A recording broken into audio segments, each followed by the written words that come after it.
All right, gentrification in Metro Atlanta is reshaping neighborhoods, driving up housing costs, and squeezing middle-class families caught between opportunity and displacement. Findings released last year by the Atlanta Regional Commission found a majority of renters in Metro Atlanta are cost burdened.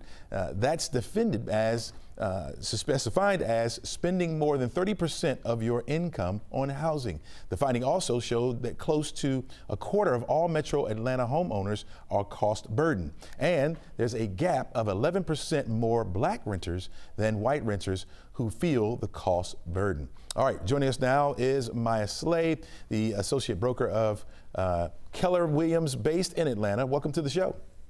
Hi, how are you? I'm doing pretty good. All right, so we were showing homes these days. When you're showing homes these days, what are middle-class families telling you about their biggest challenges? The payment. The payment is just become completely unaffordable in Metro Atlanta. So which neighborhoods feel out of reach the fastest? Most every zip code in Metro Atlanta. Wow. It's the entire city. When you are, burdened with not just rising property taxes and property values, but also, something that people don't think about is homeowners insurance. Homeowners insurance is making it completely unaffordable for buyers to qualify for anything under $375. How has the rising cost, right, and the property tax and everything you meant, the insurance, how has that changed in the buyers that you see walking through your doors?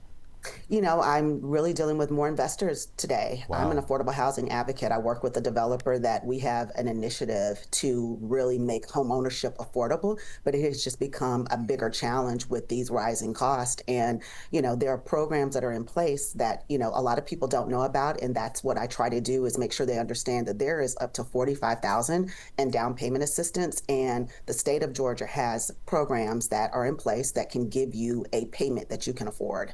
All right, so if these families are getting pushed out of town, right, are they going to the suburbs, or are those markets too pricey as well? It used to be you could move further out and you got more bang for your buck, and that just doesn't exist. COVID changed all of that. So areas where people grew up in East Atlanta, they were moving out to Conyers and Covington, and now those new construction homes are starting at $400,000. So that's just what's making it super challenging for someone who is renting, who wanted home ownership as an opportunity.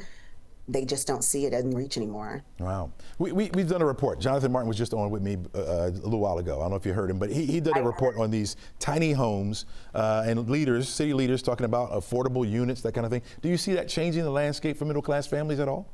Oh, absolutely. When we say affordability, they put renters and rental units in that equation. And for those that want homeownership as an opportunity, we have got to do a better job of making sure that we have that as an option. Atlanta has always been a city that people looked at to say, I can have my opportunity here. And in the past 5 years, I've seen this skyrocket in price, and I'm in this market. I understand it, but it is a challenge. Wow.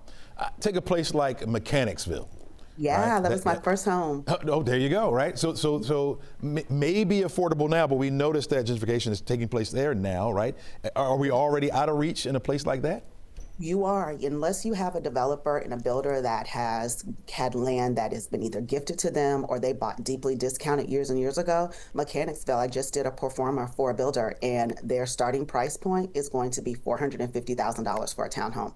Wow. They're going to do 20% affordable, but after that, the other 80% will start in the 400s. I'm coming into your office. I tell you how much I have. Where are you sending me? Where am I going? I'm sending you to my lender first. I'm going to send you to our lender. We're going to get you pre-qualified. And there's a magic number. I think if more Americans and more people in the metro area really understood this, your number is your income divided by 12, and you're going to multiply that by 0.55. That is what a FHA loan will allow you for your DTI. And so if you're making less than $80,000 a year in Atlanta, you qualify for so many programs, and you need to make sure that you use them so that you can make homeownership an opportunity for yourself. All right, and those are readily accessible, I guess, by the internet. You just go in there and search, that kind of thing? Yeah. Invest Atlanta, AHA, both programs you can layer with a lot of our lenders, so you can qualify for $45,000 in down payment assistance. That will cover your down payment, your closing costs, and now sellers are paying concessions. You can use that to bring down your mortgage payment. All right. Wow. Yeah. I could talk to you about so much more, but we're out of time. I would love it. Yeah, well, thanks for having me. All right, appreciate you, and thanks for the insight. Really appreciate it. Have a good one. All right.